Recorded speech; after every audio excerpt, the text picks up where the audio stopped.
next to me here. So I wanted to just talk about kind of the big picture. We are moving out of the Middle Ages into the Renaissance. We bounced over the Middle Ages more or less completely. The kind of the story there was that, you know, rhetoric was not a part of ordinary life in terms of social engagement, in terms of public speaking, in terms of, you know, the practice of rhetoric. But it was still kind of studied in this scholastic method that Herrick talks about, which is basically just kind of looking over old texts and memorizing and you know, maybe finding a passage from Aristotle and examining it or whatever. So rhetoric became, you know, kind of this old thing that was studied, but it was not a part of everyday life, social civic life. Things start to kind of evolve in interesting ways with the Renaissance, and rhetoric becomes a part of that transformation of society and culture. And Herrick really hits this pretty hard, actually. I was just going through the chapter, and he starts off by talking about rhetoric having its ascendance, essentially, in Europe during the Renaissance. And I was like, really? If you're, kind of overstating this, it seems. But I think the distinction here is rhetoric as something that was studied versus something that was a part of the practice of everyday life, right? And so that's the distinction here. He even says at the very end of the chapter, page 183 of the 6th edition, in the conclusion it says, rhetoric achieved its greatest prominence as a subject of study during the Renaissance. All right, so that makes some sense, because the reality is that rhetoric really didn't kind of come back in terms of like public engagement, social engagement, the way we saw it in the kind of the ancient Greek context of like citizens coming together in the public, It doesn't really kind of return in that way. Okay, so that's an important distinction, is that rhetoric becomes, as Herrick notes, a subject of study, especially this kind of resurgence of interest in old ancient theorists and practitioners and writers. Cicero and Quintilian and the lot all kind of have this resurgence. New tech or old texts are being discovered anew. This is giving rise to the kind of kind of a new awakening of interest in these older texts, right? And so as the discussion in both my notes and in Herrick talks about this business of humanism, rhetoric is an important part of humanistic study, right, in terms of what it means to be a learned person, a literate person, an educated person, civilized person, right, cultured person. But in terms of the public sphere of engagement, in terms of like Aristotle's theories of doxa and enthymeme, shared understandings and attempts to persuade and plead with one another kind of out in the open, that we're not really seeing come back, right? So as is noted in my notes, there's kind of two major stories of rhetoric in the Renaissance period moving forward. There's this humanistic kind of resurgence of interest in rhetoric as an area of inquiry, an area of sort of culture and learnedness. And then there's this other story that kind of cuts against that. And we're not going to get into that too much. One of my experiments this time is to like not dive too deep into this thing, because it kind of messes with students. But it's known as the schism. I'll mention that briefly at the end, but this has to do with this guy named Ramus and the damage that he did to rhetoric and the canon moving forward. But basically, sort of big picture moving forward into the next, few weeks, and thinking about rhetoric in the period between 15th, 16th century and 20th century, the early modern and modern period, what we know as the Enlightenment, what we know as modernity. It started around 16th century. 17th century is when the scientific revolution starts to really kick in. 18th century, we're seeing the Industrial Revolution kicking in, and capitalism and empire building and so on. All right. This is the period that we're talking about. Rhetoric as a public oral tradition of inventing arguments together in the open and so on. it's not really happening. In fact, this business of the schism means that rhetoric is essentially deprioritized and kind of sidelined and marginalized for the better part of this period. So rhetoric as inventional, rhetoric as the thing that like helps make arguments through shared knowledge. That Aristotelian model and a good portion of that Isocratean and Ciceronian model is basically irrelevant. It's toast, right? So we have a resurgence of interest in rhetoric in the early parts of the Renaissance and the early modern period. But what kicks in hard eventually is science and logic, and this kind of the dominance of reason, the dominance of logic, the dominance of science and empiricism. I think we know this story. When we think about the Enlightenment, we think about the modern era, we think of science, we think of technology, we think of, the Industrial Revolution as being powered by science and new discoveries, right? All kinds of new inventions that are just completely just reshaping how it is that humans were living, operating together, thinking about reality. We have the diminishment of the church. We have the Reformation. We have the Counter-Reformation. But society as a whole becomes increasingly secular. Obviously, the science kind of thing there kicks in. So Tom Conley talks about this crisis of certainty that's happening in the Renaissance and early modern period, right? Because for a very long time, the church, the Christian church, the Catholic church was the kind of the ultimate authority. This is starting to diminish. Science is now taking precedence. Logic, science, reason, technology. Increasingly, this is going to be the kind of the overarching system of authority, right? So where's rhetoric in all this? Rhetoric, of course, is the practice of engaging and pleading sort of openly with strangers, right?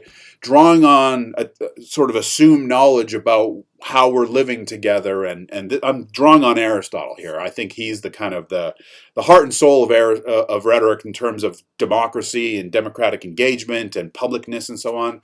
That is gone essentially, right? So the humanistic surge of interest in old text is important, but the other part of that is this business of the schism, where rhetoric is basically, like I said before, it was sidelined. It was basically cut off at the knees, de-emphasized, and so to the extent that we see, important works on rhetoric in the 17th and 18th centuries, largely, they are rhetorics of style. The rhetorics of delivery. So rhetoric becomes more about manners, presentation, how one comports oneself, fashion, eloquence in terms of mannered speech. It becomes a kind of a private affair of individuals packaging themselves in certain ways. Think about the kind of the rise of the gentleman and gentlewoman culture, right? Those old movies you've probably seen. So rhetoric becomes more about kind of civility, eloquence as a kind of, I keep coming back to the word manners. I'm Canadian. I have a lot of English influence in my life. And we learned a lot of manners growing up. It's like you sit at the table in such a way, you carry yourself in such a way, you say thank you and please and so on. Rhetoric as style in the early modern period is largely about how citizens were conducting themselves, how it is that they were using rhetoric to better understand good speech versus bad speech, good writing versus bad writing. Writing becomes more important as well, the printing press and so on. So in terms of rhetoric's inventional function, we want to be thinking about the canon here, right? So one of the big stories is how the canons of rhetoric, don't forget invention, arrangement, delivery, style, and memory, were completely reworked. In the ancient context, especially for Aristotle, the canon of invention was most important. And also in Cicero, the canon of invention was very important. Remember stasis theory, commonplaces, topoi, enthymeme, doxa, all that stuff was huge importance in the ancient context. Here, invention is gone. Invention, this is the influence of Ramus. Invention was handed over to the philosophers, the dialecticians. Basically, any important truth that we wanted to know about had to be determined logistically, scientifically, right? So either through the operations of logic internally, mentally, or through the kind of the rigorous study of experimental methods and so on. But certainty becomes newly important, right? So in that sense, the dominant models of the period moving forward are not Aristotelian and not Isocratean, but in fact Gorgianic, because it's all about affectation and display and delivery and style. Like rhetoric becomes essentially a kind of Gorgianic process of creating affect, creating impressions, creating sensations, right? Using language to arouse audiences in a favorable way. But the truths are ones that are being attained through science and logic, and certainty is the goal there, right? Logic gives us certain truths. Science gives us a certain understanding of the world that we live in. Those operations became the most important for citizens in terms of like, how do we figure out how to solve our problems, our social problems, our political problems? Well, science and logic give us all the answers that we need. We don't really go to religion much anymore, even though there's some of that. But probabilistic arguments that we develop together, that activity's gone, right? So the big story of rhetoric in the next 400 or 500 years is that it's reduced down to style and delivery, or just eloquence, right? And the inventional function of public arguments was given over to science and philosophy, right? And that's what's known as the Great Schism. I'm not going to drag us through it, but if you wanted to, there's an end chunk to the chapter where Herrick actually gets into Ramus and his influence. Basically, he came along and he said, there's all these redundancies in the curriculum, right? The trivium was this ancient course of study, going back to our ancient Greeks, right? So the trivium was, I think we talked about this, was rhetoric, philosophy, and poetry or poetics, right? So you've got rhetoric is the study of eloquent speech, philosophy is the study of big ideas, and of course poetry is like grammar and sort of like pronunciation and sort of the composition side of things, right?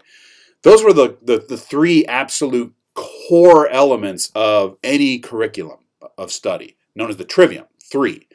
There was also a quadrivium that rounded that out. That gives us the 7 liberal arts of our Western education, frankly. The quadrivium was like music, astrology or something, astronomy, geometry maybe. But at the core was rhetoric, philosophy, and grammar. What Ramus did was to say, well, we have all these redundancies. If we look back in the literature, we find invention in rhetoric, but we also find invention in philosophy. He was more of a philosopher, so he said, philosophers do invention, rhetoric doesn't do invention. So we get invention, rhetoric gets, it's like a divorce, right? It's like, I get the Tom Waits albums, you get the Tori Amos albums, or something like this, right? So rhetoric gets separated, the canon of rhetoric gets separated, and invention is handed over to the philosophers, and all rhetoric is for the next 300-400 years, style and delivery. We'll see this theme again and again and again, right?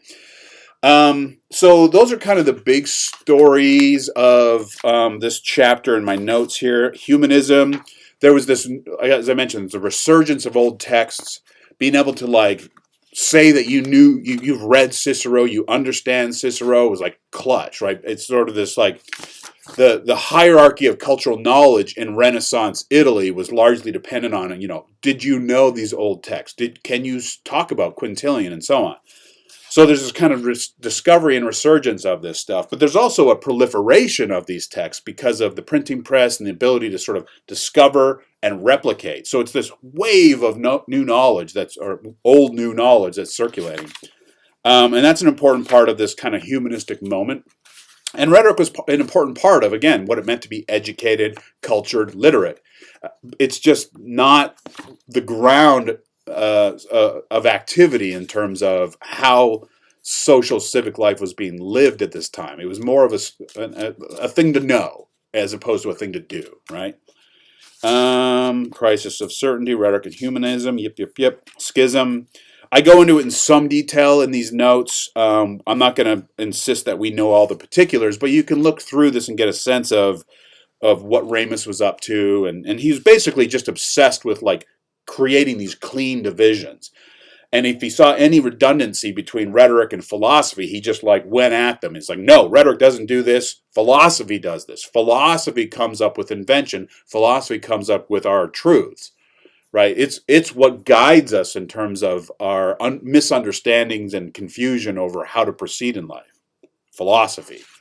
All rhetoric does is transmits previously discovered truths, right? So if you remember Richard Weaver from the test, it's sort of similar to his idea that rhetoric's important, but all it does is like communicate truth that's already been discovered dialectically or philosophically somewhere else. Remember coming up with essences and definitions and so on, and then rhetoric packages those stories essentially. That's all rhetoric's doing now for quite a while. Yeah, there's Ramus there. All right, so we'll have occasion to get back to this legacy as we proceed here, but I wanted to look at one major figure in terms of rhetoric and Renaissance humanism, and this is a guy named Erasmus, who is, I think, one of the greatest humanists of this broad period. I've had opportunity to read some of his other works, and he's just brilliant. He is alleged to have said something like, whenever I get any kind of money, the first thing that I do is go out and buy books, and whatever's left over, I buy food and shelter or something like this. Like, he just read voraciously, and he wrote voraciously as well. And so it makes sense that he wrote this thing called The Foundations of the Abundant Style, Copia. Copiousness is like, abundance, copious. And just take a few minutes to talk about this treatise that he wrote. This is just a selection from Copia, the abundant style, because you see some of these themes already playing out here. Erasmus is a humanist in the sense that he's someone who very much cared about learning, education, reading broadly, but he was not a Platonist, right? He's actually someone who I think you could probably categorize as an Isocratean, a little bit sophistic here, because he's very interested in expression and the abundant possibilities of expression, right? And in that sense, he's sort of Gorgianic. But I also know his other work well enough to know that he is not just a sophist. He's someone who's deeply concerned about civic culture, and he wants to wield the arts of expression to civic ends. So De Copia is a really interesting text. It's all just about expression, and this is a common theme that we will see, especially the English rhetorics moving forward, are largely about figures and tropes, which is basically style and delivery. Figures of speech, I'm sure you've heard of figures of speech. It's just a figure of speech. It's just a way of saying something, right? It's figurative language is sort of poetic language, just aesthetic language. All right, so that's rhetoric of style. So he wrote a treatise here devoted to this question of the abundant style. And what's interesting here, we haven't spent a ton of time looking at the canon of style directly, but there's going back to the ancients. There's all kinds of treatises that you can find on just style, right? Figures and tropes, eloquence, delivery. But this business of figures and tropes is its own kind of area of rhetorical analysis and study. And you can also find this in like literary books as well. If you've taken classes in English, you might have done some of this kind of work where you're looking at figurative language, and so there's a lot of overlap there in terms of studying poetry or literature or whatever, and here studying speech. But the focus here is on the figurativeness, right? The poetics of expression.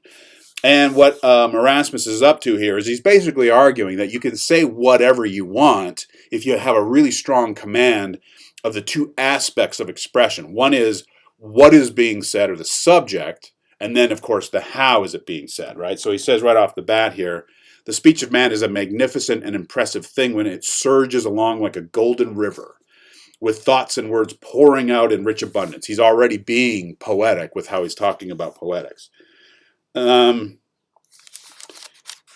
So yeah, he talks about in the next paragraph, such considerations have induced me to put forward some ideas on Copia, the abundant style. treating it in two aspects of content and expression, right? So what we're talking about and also how we're talking about it. And the thing that blows me away of this treatise is that he actually he gives an example based off of the phrase, "Your letter pleased me mightily."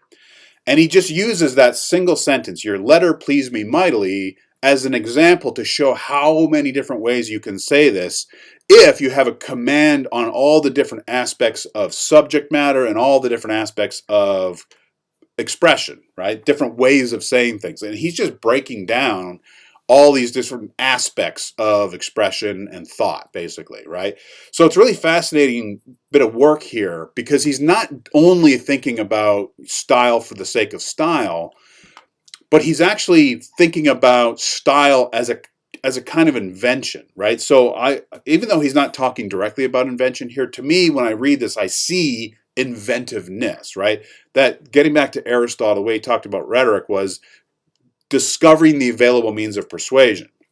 You can see this as an effort to sort of think about that question, what's available? What's an available means of persuasion in thinking about it stylistically, right?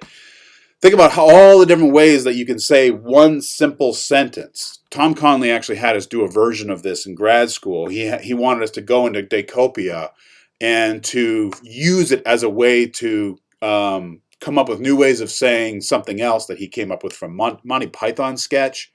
It was like this bird is dead or something like that. So there's like a line from a Monty Python sketch. He's like, all right, go use that line and see how many different ways you can come up with saying this. And sure enough, if you go in and you follow all those different kind of methods, you can say a bunch of different ways. And the meaning changes always, right? And so it's a really interesting example of a rhetorical manual or a book of rhetoric that's not about argumentation, right? This isn't about arguments. This isn't about arrangement and sort of the ordering of your arguments. This isn't about knowing your audience in a particular way. It's just about expression and how to sort of think about thoughts and the different ways that you can express these thoughts. And it's called copious, abundant, because it's about generating more and more and more possibilities for expression. So it's quite an astonishing, it's like pages 606 and 607 and 608 are all these different examples. I got the word damn up top there because there's so many interesting, fascinating examples. At your words, a delight of no ordinary kind came over me. This is the top right column in 606. I was singularly delighted by your epistle. In these Faustine letters, I found a wonderful kind of delectation. Some of this stuff's a little silly, right? But the proof is in the abundance, right? And it's like, wow, you can really do a lot if you have a handle on some of these techniques. So we don't need to know the techniques. We don't need to necessarily know like specifics of what he's doing, but this approach is quite interesting. So thinking about rhetoric in terms of stylistic abundance is it's both new and it's new to the times. It's new for us in terms of the history, but it's also pretty characteristic of the way that rhetoric was being approached during this broad period. Again, rhetoric was not about inventing ideas, new ideas. It's not about finding some shared reference points with audience. It's not about argumentation. It's not about doxa and opinion and so on. It's about expression. It's about style. And the last thing I'd maybe say, and we'll get back to this, I'm sure, is that rhetoric becomes sort of privatized in this period. That's another kind of common way of talking about rhetoric in the Renaissance and early modern period. Privatized in the sense that what he's doing here is he's giving you kind of the mental equipment to come up with all kinds of different ways of saying things. But he's not interested in the audience here at all.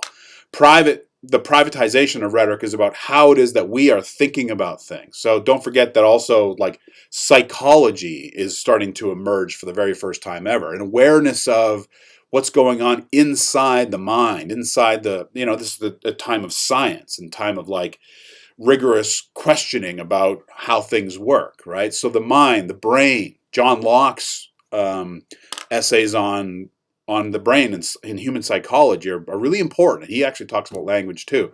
What's going on in here when we hear words or when we read words?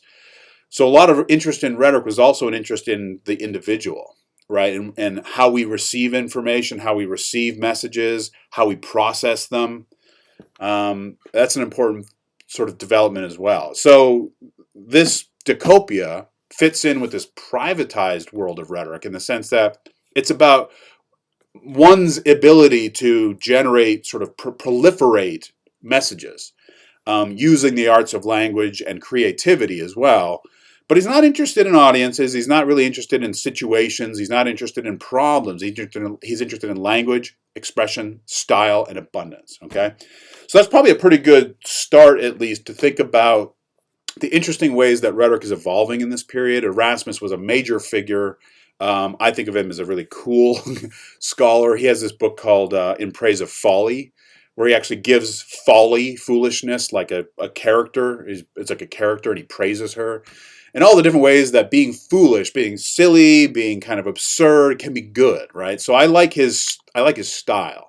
Because he wasn't a dogmatic sort of science person. He wasn't like a holdover religious type where he's just like trying to thunder down on people with like religious scare kind of mongering, which is a lot of religious stuff was really ugly in this period because of the waning importance of the church and the new importance of science. So he's sort of this new creature, this new Renaissance humanist figure who had an interest in rhetoric, but we can see that interest only going so far. So that's a pretty good taste of where rhetoric's at. The next set of videos the next video will be on Wolff and Paisan, and I'm going to be doing that one probably on Wednesday. And that's taking a look at the role of women and culture and thinking about how it is that I guess civic participation is taking shape and what forms and who's participating and so on. So that's what we're moving into next. Let's see, this was 27. I'll try to tighten it up. There you go. Rhetoric, Renaissance, Humanism, Erasmus. Cheers.